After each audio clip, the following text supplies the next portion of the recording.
ilaha illallah wallahu akbar. Allahu akbar walillahil hamd.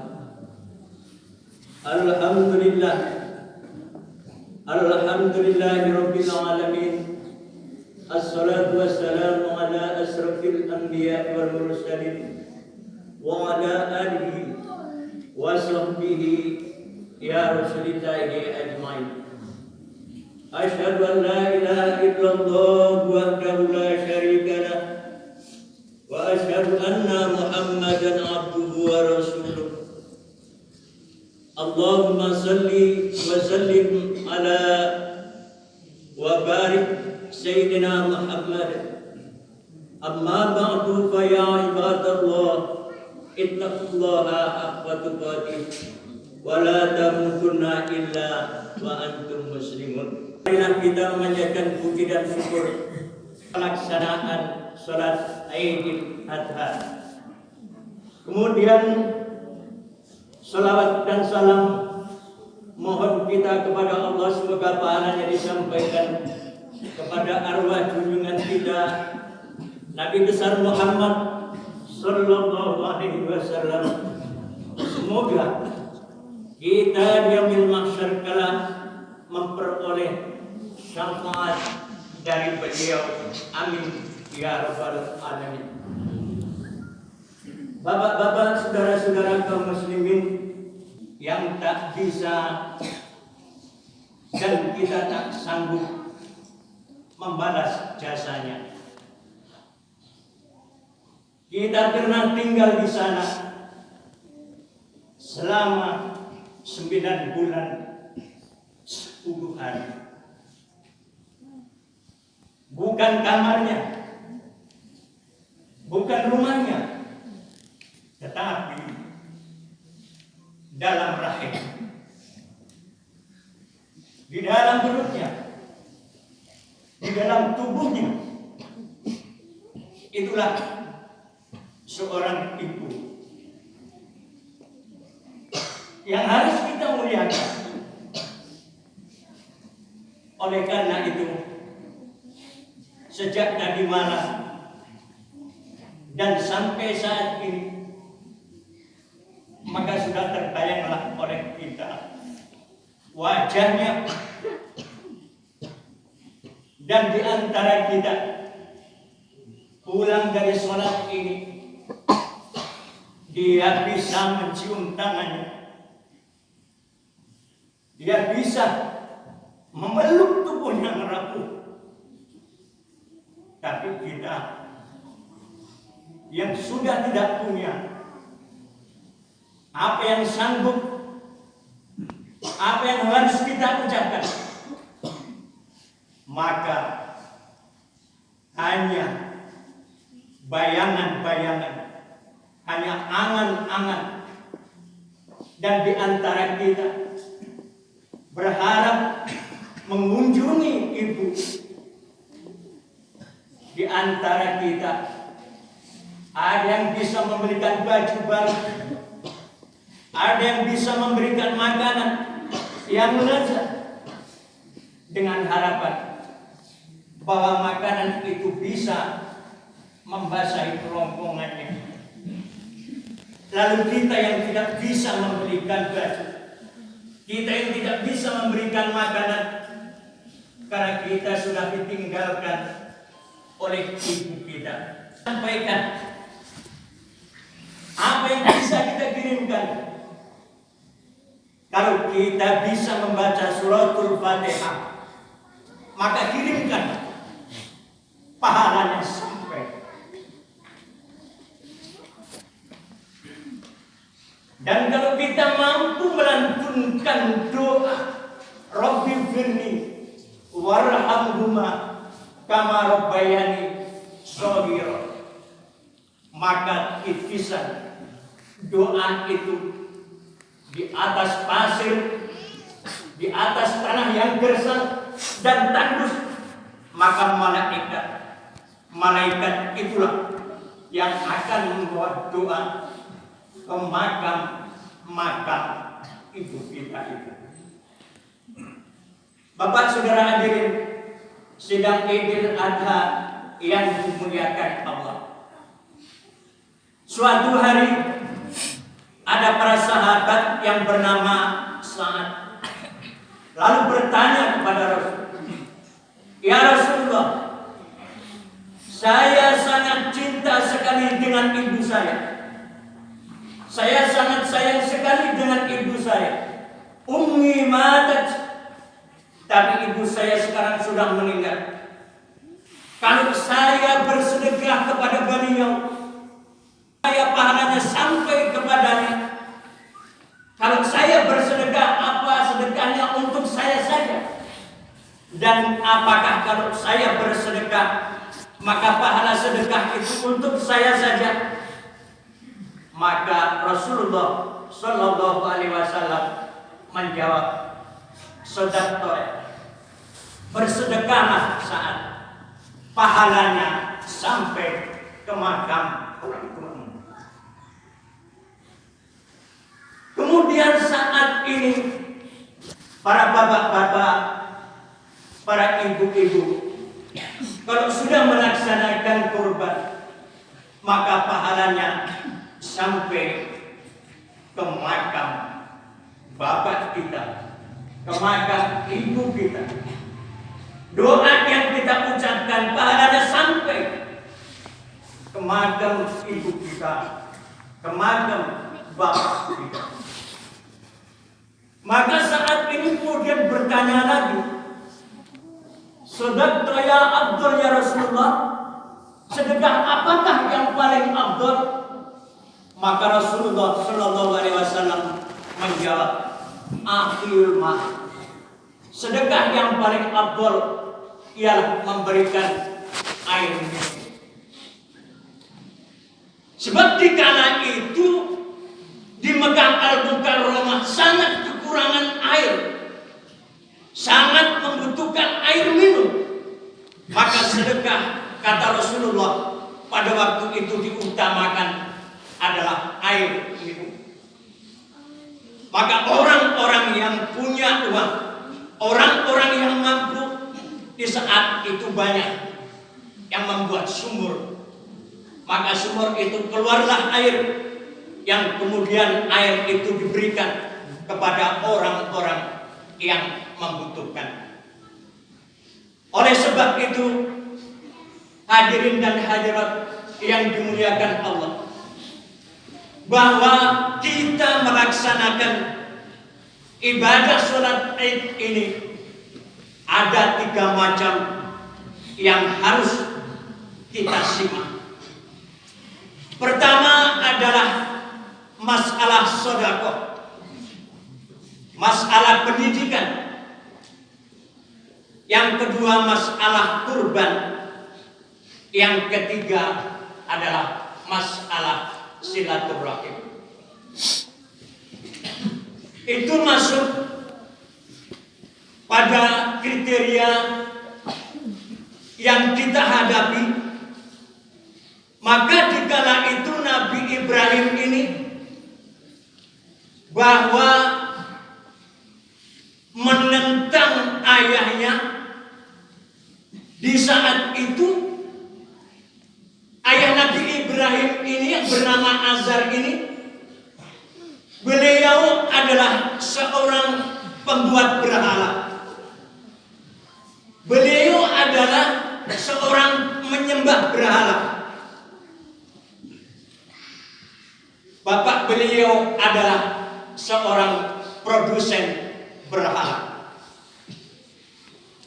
Maka apabila kita sudah melaksanakan apa yang diperintah oleh Allah, maka itu dijalankan oleh Nabi Ibrahim alaihi salam. Maka Nabi Ibrahim ini memberi nasihat kepada ayahnya. Nabi Ibrahim ini berdakwah dengan ayahnya. Ini secara fisiologis ini makan hati.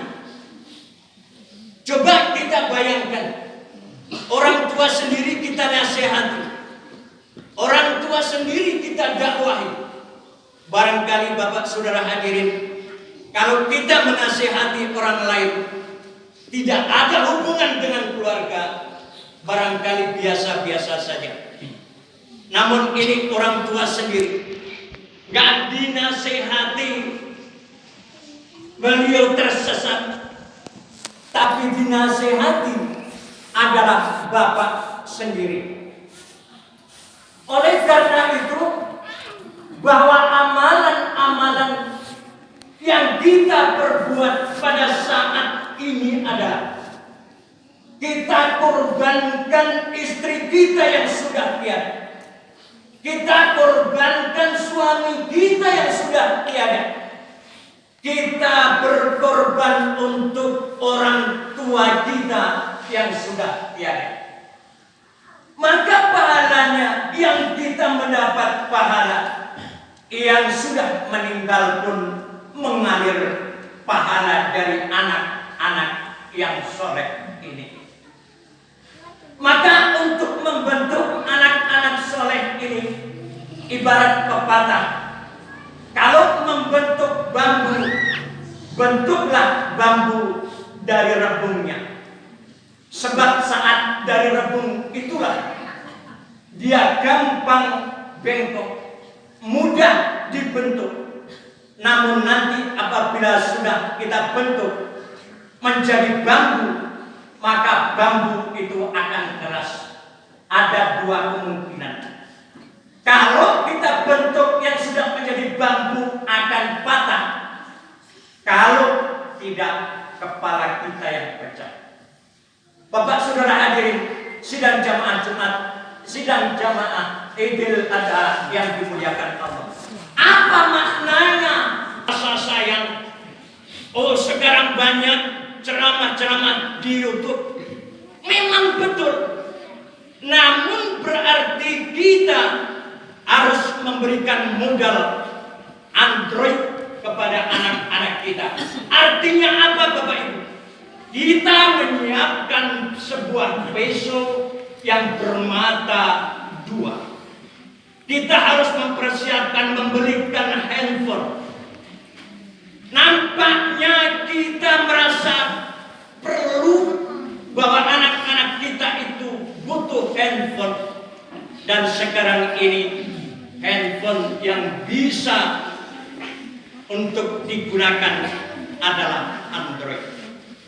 Maka berarti bukan kita sayang. Kalau kita sayang takkan kita belikan. Tetapi kita merasa karena kita punya uang, maka kita belikanlah karena kita sayang. Itu sebenarnya sudah memberikan pisau mata dua yang akan menggorok leher anak-anak kita, yang akan memutuskan urat nadi anak-anak kita. Tidak bisa membiarkan hal seperti itu.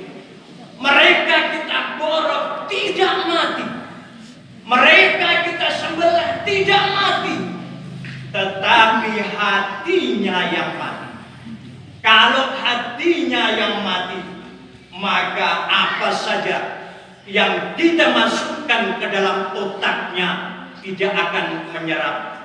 Maka kita menjadi bangkai berjalan dalam kehidupan, dalam pandangan Allah. Maka artinya kita sudah menganiaya anak kita sendiri. Bapak Ibu, sidang Idul Adha yang dimuliakan Allah, maka didiklah anak-anak kita itu sesuai dengan ajaran, baik ajaran ilmu umum maupun ajaran agama. Dari mana kita mengikuti aturan-aturan pendidikan ini? Itu yang ditanamkan Nabi Ibrahim alaihissalam. Kemudian Ibrahim anak yang soleh, yang walaupun ia diusir oleh orang tuanya dari rumah, yang walaupun ia tidak boleh pulang ke rumah, tapi Nabi Ibrahim sebagai anak tetap berdoa kepada Allah, ya Allah, ampunilah dosa dan kesalahan orang tua saya. Baik ayah, kalau memang itu kau keinginan